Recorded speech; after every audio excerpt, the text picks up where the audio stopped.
All right, boys and girls, I want to take a look at the solutions to the alpha particle problems I gave you the other day. I posted something that looked exactly like that online. It was handwritten. There was 6 alpha decay reactions that we had to complete. Let's take a look at the first one. The first one indicated that we started with a nucleus called astatine 219. Now, if I want to put a couple of numbers on here, I've got a nucleus. This big blob is the nucleus of astatine. I know I've got 85 protons. That's what this 85 down here means. And if I subtract these two numbers, I'll get the neutron count. In this case, it would be 134 neutrons. Right? We add them together and get what's called the mass number. Right? Now, this is the nucleus I'm starting with. Very often, this is called the parent nucleus. Right? So what happens to this parent nucleus? Well, it undergoes alpha decay in this case, but why does it undergo alpha decay? Well, the quick answer is that this nucleus is so big, contains so many protons and so many neutrons that it's unstable. It cannot hold together over the life of the universe. At some point, something has to change here for this nucleus to become more stable. And one of the methods of a nucleus attaining the stability is to emit an alpha particle. What is an alpha particle? Well, if I skip over here to this side, my little graphic, an alpha particle is a small fragment of the nucleus that contains 2 protons and 2 neutrons. The green little things are protons and the blue things are neutrons. All right. This small little piece of the original nucleus is sort of just kicked out of the nucleus, and what you're then also left with is the nucleus minus the alpha particle pieces, the 2 protons and the 2 neutrons. This new nucleus that forms out of this alpha decay is called the daughter nucleus, term we often use. And in this particular instance, the daughter nucleus is going to be 2 protons smaller and 2 neutrons smaller than the original parent.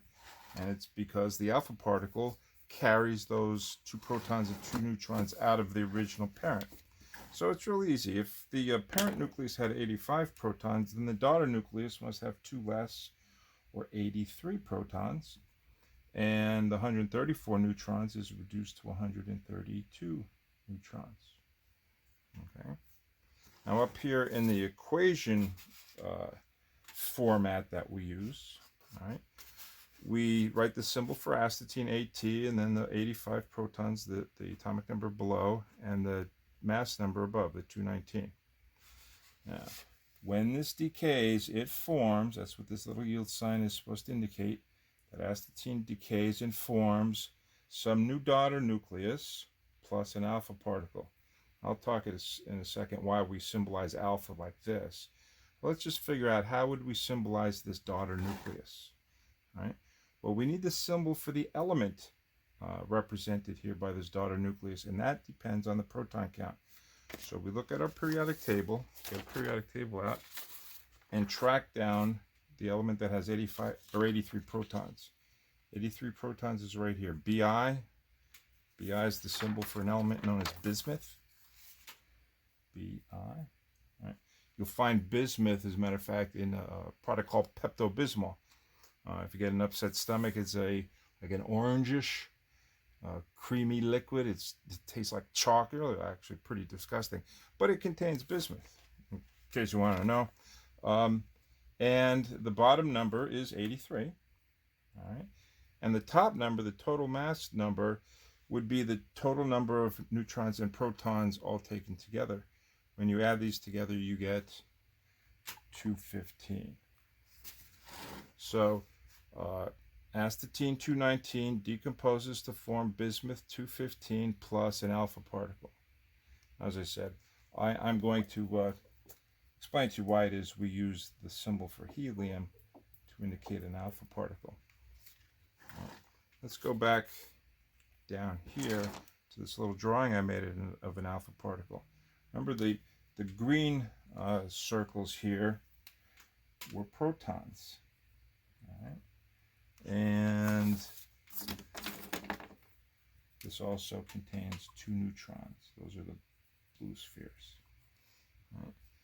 If this is looked at as being a nucleus all on its own, which it is, we could identify it by looking up the symbol of the element on the periodic table that contains 2 protons. And when you do look that up, a 2-proton nucleus is a helium nucleus. Hence, we use the symbol He for helium. 2 protons, and the total mass number, which is protons plus neutrons, goes right here. Now, very often, you will see this alpha particle symbolized in a decomposition reaction or radioactive decay reaction like this with the Greek letter alpha, which is this little fishy looking symbol.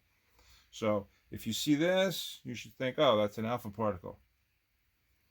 If you see this, same thing. Oh, that's an alpha particle. So there we go. Let's take a look at number 2. The second decomposition reaction I asked you to do. All right. Here I'm beginning with a parent nucleus of francium, atomic number 87. And in this particular isotope, we have a total mass number of 223.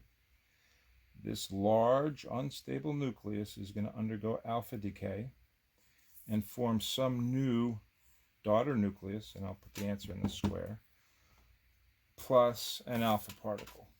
All right. I'll use the Greek letter alpha here, 4, 2. All right. So out of this large nucleus, an alpha particle is ejected. That alpha particle is carrying away 2 protons. So the original 87 becomes 85 protons for the daughter nucleus. All right. Now, how do I figure out this number up here? Well, the easiest way to do this is to simply say what number here plus 4 gives me the original total mass number of 223. I could go through and calculate neutrons and go through that rigmarole. But this is the easiest thing to do. If the total mass number of the system of the francium nucleus starts out with 223, then even after nuclear decay, we have to account for the entire total mass number. I know the alpha carries away 4 mass numbers, so what's left here in the daughter? Now this plus 4 is 223. Do the arithmetic real quick, and the answer here must be 219. 219. 219. All right. 219 plus 4 is 223. Good, we got that right. Now, what symbol do I use here? Well, I use the symbol for the element that contains 85 protons. When I look that up, 85 protons is right here. That's At astatine. So there is the proper representation of the alpha decay of francium 223. Right. Next one. Bismuth 211 has 83 protons, undergoes alpha decay. Right. Some new daughter nucleus is formed along with the ejected alpha particle. Now, alphas are always 2 protons and a total of 4 mass units. 2 protons, 2 neutrons make 4. All right. What is the other fragment that's left over after you eject an alpha particle out of this original parent nucleus? Instead of having 83 protons, this new daughter nucleus contains 2 fewer, or 81 protons. So the bottom number is 81. And the total mass up here of this daughter nucleus is such that when I combine it with the mass number of the alpha particle, this plus 4 has to be the original 211 mass. You have to conserve mass number. So what number here, when I add 4, gives me 211?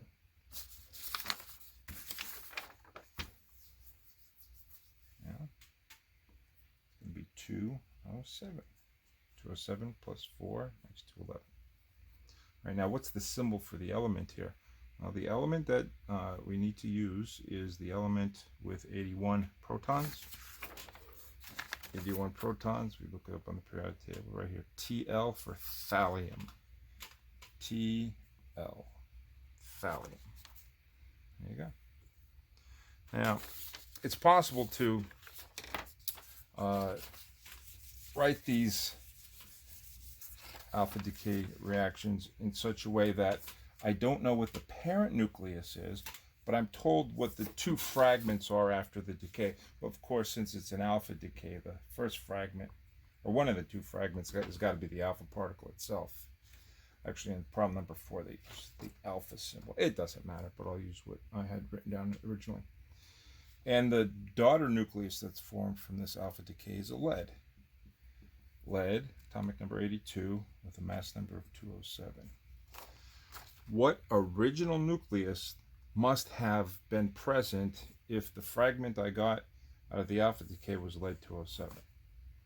Well, if this says 82 protons and the alpha has 2 protons, then those two must have come from the original parent nucleus, which had to have 84 protons. 84 protons is an element called polonium. So we're going to use the symbol PO for polonium. And what's the mass number of polonium? Well, the mass number of polonium has to be equal to the combined mass number of the lead and the alpha particle. So 207 plus 4 is going to give me 211. So that's my answer. Now let me get rid of the square here. So there it is. Polonium 211 undergoes alpha decay, giving us lead 207 plus the alpha particle. All right. Next one, I have some parent nucleus undergoing alpha decay. So I'll put my alpha particle here. And the daughter nucleus, or the nucleus that's left over after the alpha decay, is thallium 207. Right. As it turns out, this is exactly the equation that was up here as number 3. I didn't catch that when I gave it to you. But still in all, I could say, okay, the number of protons on the right side of this equation are on the right side of the yield sign. This arrow is called the yield sign. 81 protons and 2 protons means that the original parent nucleus had to have 83 protons. And 83 protons is bismuth. Right? The mass on the product side is 207 and 4. Add those together and you get 211. So the total mass number in the before the decay, alpha decay reaction is a mass, total mass of 211. And after the decay, it's 207 for thallium and 4 for helium. Combined, it's 211. All right, so there we go. And then the last one. Some alpha decay occurs, something decays and gives me radium, 88 protons, mass number of 223, plus my alpha particle, which has, all alpha particles are the same, 2 protons and 2 neutrons with a total mass number of 4. So if the 2 bits that are left over after the decay have 88 protons plus 2 protons, the before the decay occurred situation must have been 90 protons. Something before had 90 protons, and when it decayed, it broke apart into these 2 pieces. This had 88 protons, this had 2. 88 and 2 is 90. And 90 is, when we track it down, right here. The symbol is TH, and that is the element thorium. And what's the mass of this thorium isotope? Well, the mass of this isotope before the decay must be equal to the combined mass of the 2 pieces that were present after the decay. Well, this radium has a mass number of 223, and the alpha, as I was 4, you add those together, get 227. So that had to have been the mass number of the parent nucleus.